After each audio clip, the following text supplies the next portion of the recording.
नील ने कहा, हाँ यार, पिछली बार एक एक पड़ गई थी, अभी तक दर्द हो रहा है। इस हंटर का इस घर में रहना ठीक नहीं है। जितनी जल्दी हो सके हंटर को ठिकाने लगा। थोड़ी देर में एक नौकर दादाजी का हंटर लेकर आ गया। नील निहाल ने नौकर को गुस्से में देखा और इशारों में कहा, ले जा वापस इस हंटर को, नहीं तो तू पिटेगा। नौकर एक बार दादाजी को देखता और एक बार नील निहाल को। नील उसे गुस्से से देख रहे थे, जैसे कोई भूखा शेर अपने शिकार को देखता है। नील निहाल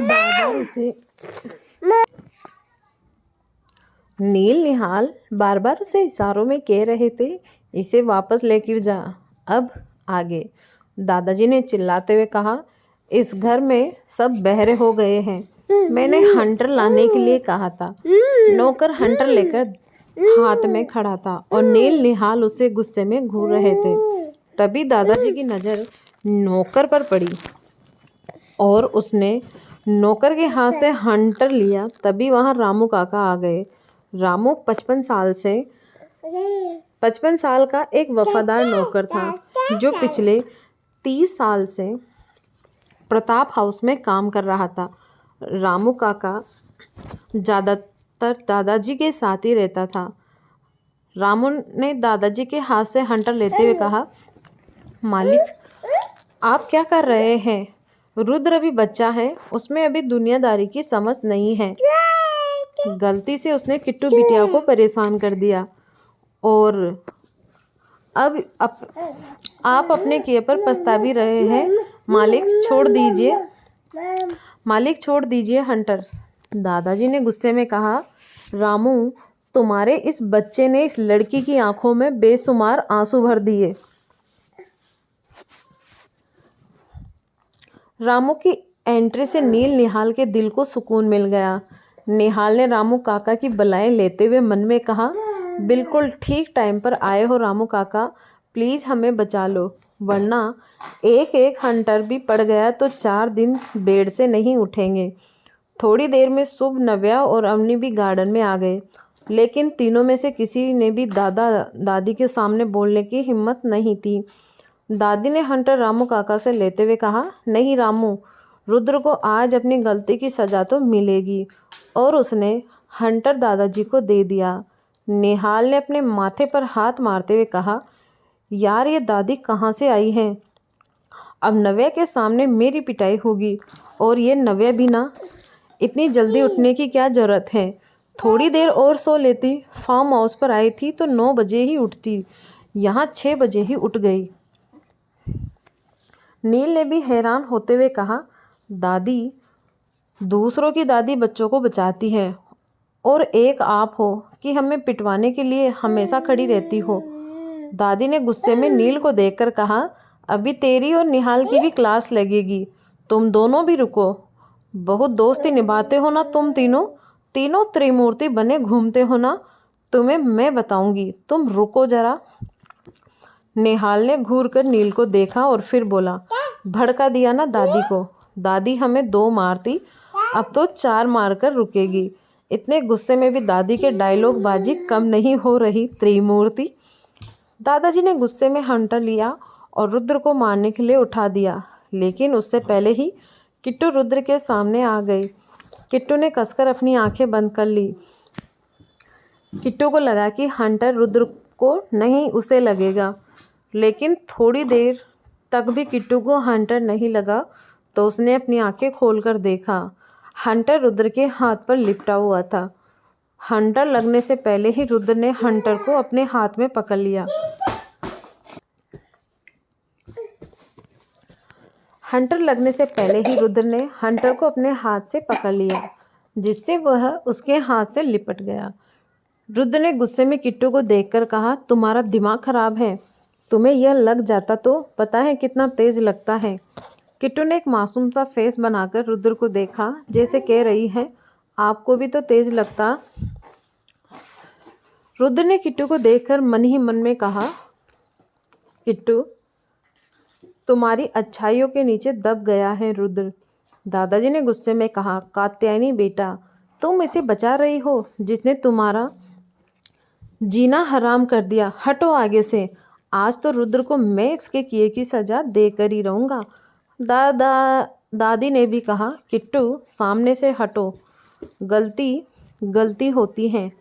बेशक ये हमारा पोता है, इसका मतलब ये नहीं कि इसे किसी लड़की की ज़िंदगी के साथ खेलने का हक है। हटो किट्टू सामने से, 2 हंटर लगेंगे इसके तो इसे अक्ल आ जाएगी। किट्टू ने अपने दोनों हाथ जोड़ लिए और नामे गर्दन हिलाने लगी। ये सब देखकर अवनी नव्या का भी दिल फंसीस गया। अगले ही पल दादी किट्टू के दिल की हालत समझ गई। किट्टू नहीं चाहती थी कि रुद्र को ज़्यादा मार पड़े। रुद्र ने चाहे किट्टू के साथ कुछ भी किया हो, लेकिन किट्टू ने शुरू से ही रुद्र से प्यार किया था। किट्टू रुद्र की ऐसी हालत नहीं देख पा रही थी। दादी ने किट्टू के सिर पर हाथ फेरते हुए कहा, क्या तुमने रुद्र को माफ़ कर दिया? किट्टू ने नामे गर्दन हिला दी। दादी ने गुस्से में रुद्र की तरफ देखकर कहा, जब तक किट्टू तुझे माफ़ नहीं करेगी तो इस घर में नहीं आएगा, समझा तू? रुद्र ने अपनी गर्दन अब भी झुका रखी थी और उसने हाँ में गर्दन हिला दी। दादी ने दादाजी की तरफ देखकर कहा, संजय के पिताजी अब बस कीजिए, किट्टू जो चाहती हैं अब वही होगा। दादाजी ने अपना हंटर फेंकते हुए रुद्र को देखकर कहा, आज के बाद तुम्हारी मैंने एक भी शिकायत सुनी तो रुद्र तुम अपने दादाजी को जानते नहीं हो। ये जो तुम्हारे अंदर गुस्सा है ना, ये गुस्सा तुम्हारे दादाजी से ही गया है तुम्हारे अंदर। दादाजी ने जाते हुए नील को देखकर कहा, जाने से पहले मुझसे मिलकर जाना। दादाजी को देखकर नील की तो सिट्टी पिट्टी ही गुम हो गई। दादाजी घर के अंदर जाते जाते हुए खुद में ही बड़बड़ा रहे थे, किसी दिन ये लड़का मुझे हार्ट अटैक दे देगा। निहाल ने भी नील को कोनी मारते हुए कहा, अब आ गई हमारी बारी। दादी नील के पास गई और एक खींच के थप्पड़ मार दिया। निहाल ने कसकर अपनी आंखें बंद कर ली। दादी ने नील को गुस्से में देखकर कहा, नील मुझे तुमसे ये उम्मीद नहीं थी। तुम्हें मैं इन सब का बड़ा भाई मानती हूँ। तुम हो कि रुद्र की गलतियों पर अब भी पर्दा डालते हो। बचपन से लेकर आज तक तुमने रुद्र की गलतियों को छुपाया ही है। रुद्र गलतियाँ करता रहता है और तुम उसकी गलतियाँ छुपाते रहते हो। तुम्हारी वजह से ही रुद्र की इतनी हिम्मत हो गई कि वो किट्टू के साथ साथ गलत करता है। नील गर्दन झुकाए खड़ा हुआ था। नील ने कहा, दादी आई एम सॉरी, आगे से ऐसा नहीं होगा। दादी ने नील का कान खींचते हुए कहा, हमेशा यही कहता है तू, आगे से नहीं होगा और फिर आगे से होता है। दादी ने नील का कान खींचते हुए कहा, हमेशा यही कहता है तू, आगे से नहीं होगा और फिर आगे से हो जाता है। तुम सबने मुझे पागल कर दिया। नील अभी गर्दन झुकाए खड़ा था। नील को देख अवनी को हंसी आ रही थी, लेकिन वह हंसी नहीं। नील ने जरा सी आंखें उठाकर देखा तो अवनी उसे देखकर मुस्कुरा रही थी। नील ने मन ही मन कहा, तुम्हें तो मैं रात को देख लूँगा, तुम्हारी हंसी गायब कर दूँगा। बहुत हंसी आ रही है ना मुझे पिटता हुआ देखकर। थोड़ी देर बाद दादी निहाल के पास आ गई और निहाल के गाल पर भी एक चांटा जड़ दिया। दादी ने निहाल के बाल पकड़कर हिलाते हुए कहा, तू तो रुद्र का दोस्त है ना, तूने रुद्र को क्यों नहीं रोका? क्यों नहीं रोका? बता मुझे। निहाल ने अपने बाल छुड़ाते हुए कहा, दादी आप जानती हो तो है, यह किसी की नहीं मानता। दादी ने अपनी जूती निकाली और निहाल को मारते हुए कहा, तो फिर मुझे क्यों नहीं बताया कि रुद्र किट्टू को परेशान करता है? निहाल बार बार कह रहा था, दादी छोड़ दीजिए ना, गलती हो गई है दादी। निहाल को पिटता हुआ देख नील थोड़ा सा दूर हुआ तो दादी ने वही जूती नील को फेंककर मारते हुए कहा, तू कहाँ जा रहा है? वापस आ। नील निहाल को पिटता हुआ देख किट्टू के चेहरे पर एक मुस्कान आ गई। नील ने उसे नोटिस कर लिया। नील ने चिल्लाते हुए कहा, बच्चा तेरा पति पिट रहा था तो तुझे रोना आ रहा था, हम पिट रहे हैं तो बहुत हंसी आ रही है। ये सब सुनकर तो वहाँ सब हंसने लगे। नील भी वहाँ आ गया। दादी ने एक हाथ से नील का कान पकड़ा और दूसरे से निहाल का और उन्हें हिलाते हुए कहा, आज के बाद तुम दोनों ने कोई भी गलती की तो तुम सोच भी नहीं सकते तुम्हारी दादी तुम्हारा क्या करेगी। दोनों ने हाँ में गर्दन हिला दी।